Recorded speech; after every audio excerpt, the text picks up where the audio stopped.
চাকরি যে পেরায় ভাই কেন করবো চল একটা বন্ধুরা বিদেশে গিয়ে চাকরি ভালো কথা চল জায়গা দেশে মতো কিছু বিদেশে যাবো এটাও হবে আমি মারি দুই দিন আগে একটা চাকরি পাইবে দিল আমি কই থাকি মামা ভাই আমি চাকরি পাওয়া গেছে চিন্তা করবে বাসায় আর ভাই আসলে ওই দেখ মারিয়া যায় মারিয়া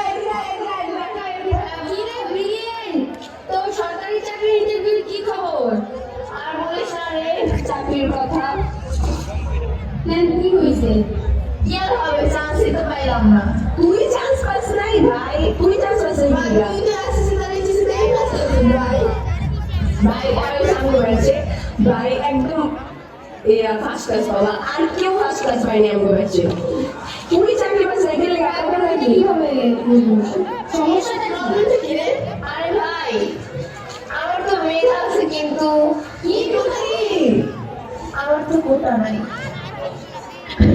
মা তো ফাইল আছে কি বলে লাগিয়েছে ঢাকায় তো মানে আন্দোলন চলতেছে এটা তো ভালো খবর তো আন্দোলন দেয় কি রে আমরা চাকরি দিই এই আন্দোলন যদি করে এমনি খায় খায় না তো আরে আমরা চাই আন্দোলন করতে থাকো তো চল কোন পালা মেধা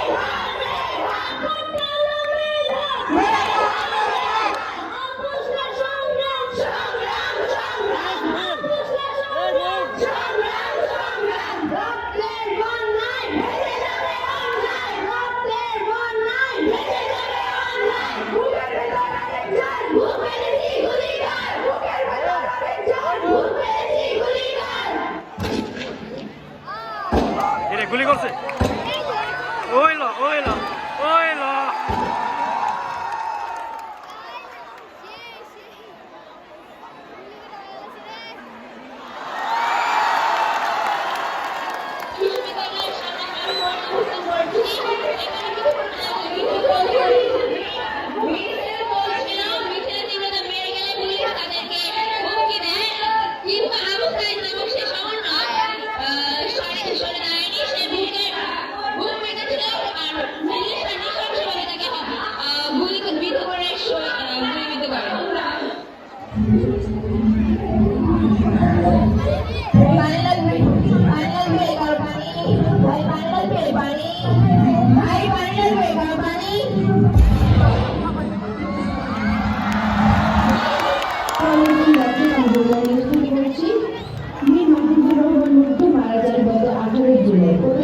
আন্দোলনের সময় ঢাকার উত্তরের আজিমপুর এলাকায় গুলিবিদ্ধ হয়ে নিহত হন।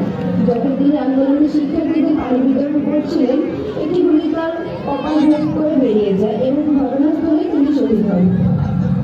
দর্শক আপনারা জানেন আজকে রংপুর জেলায় রংপুর বেগম বিশ্ববিদ্যালয়ের সামনে পার্কের মোড়ে মিছিলরত অবস্থায় একজন শিক্ষার্থী গুলিবিদ্ধ হয়ে মারা গিয়েছে। ইতিমধ্যে আমাদের একজন প্রতিনিধি তার বাড়ির সামনে অবস্থান করছে।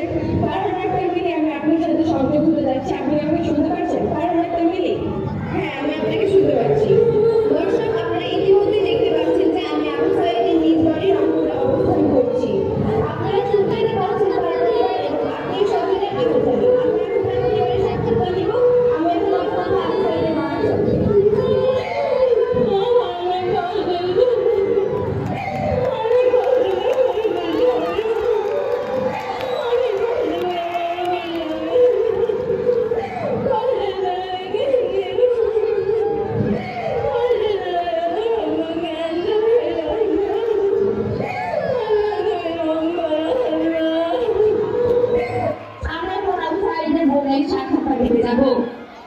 তুমি তো ভাই আমার ভাই বিবেকে পেয়েছে ভাই আমার এতে পাইছে মেট্রিকেও পাইছে ভাই তাই রংপুর সরকারি কলেজে স্কলারশিপ পাইছে ভাই ভাবে আমার খুশিতে কাঁদতেছে আর স্কলারশিপ পাইছে ভাই আমার আর আমার মূর্খ মানুষ কিছু জানি না ভাই এত মেধাবী ছাত্র ছিল ভাই আমার কি দেখি মারলো ইউনিভার্সিটিতে ইংলিশ সাবজেক্ট নিয়ে অনার্স করলো ভাই 4 বছর হয়েছে ভাই গো আমি কোচিং ভাই মানুষের বিজনেস করে জ্ঞান করি ভাই তোরা এনে করেন তো তার ছবি এটা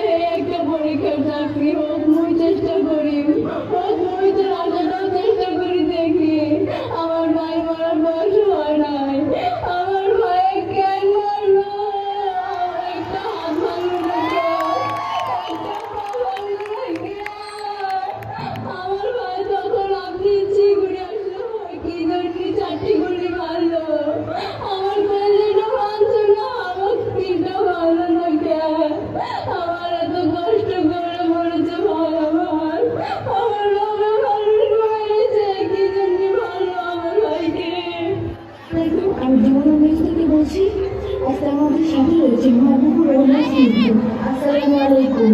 ওয়ালাইকুম আসসালাম। স্মৃতি কেমন আছেন? ভালো। ইস, যদি মুগ্ধ সত্যি না মারা যেত আপনার পোস্ট কিভাবে জানতে পারবেন যে মুগ্ধ আমি?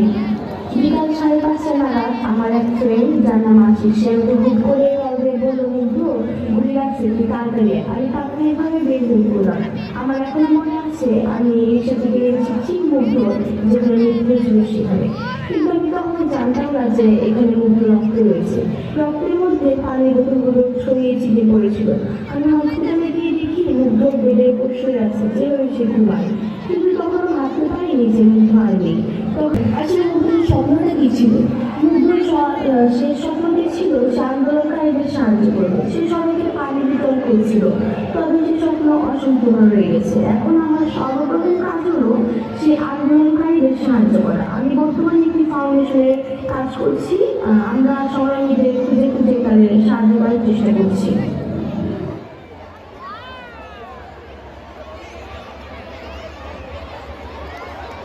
এই এক নতুন বাংলাদেশ, বাংলাদেশ সব অপেক্ষা পিছিয়ে পড়লো আজ ঢাকার রাস্তা।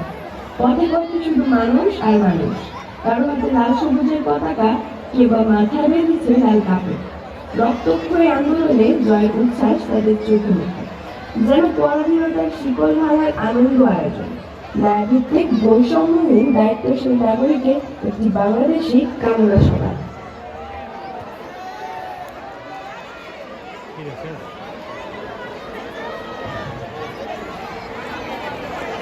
তোমরা তো দাঁড়াও, এখানে দাঁড়াও, দাঁড়াও। সম্মানিত উপস্থিতি এবং শিক্ষার্থীবৃন্দ, এই ছোট্ট নাটিকার জন্য ওরা একটা হাততালি পেতেই পারে। আমরা ধন্যবাদ তোমাদের সুন্দর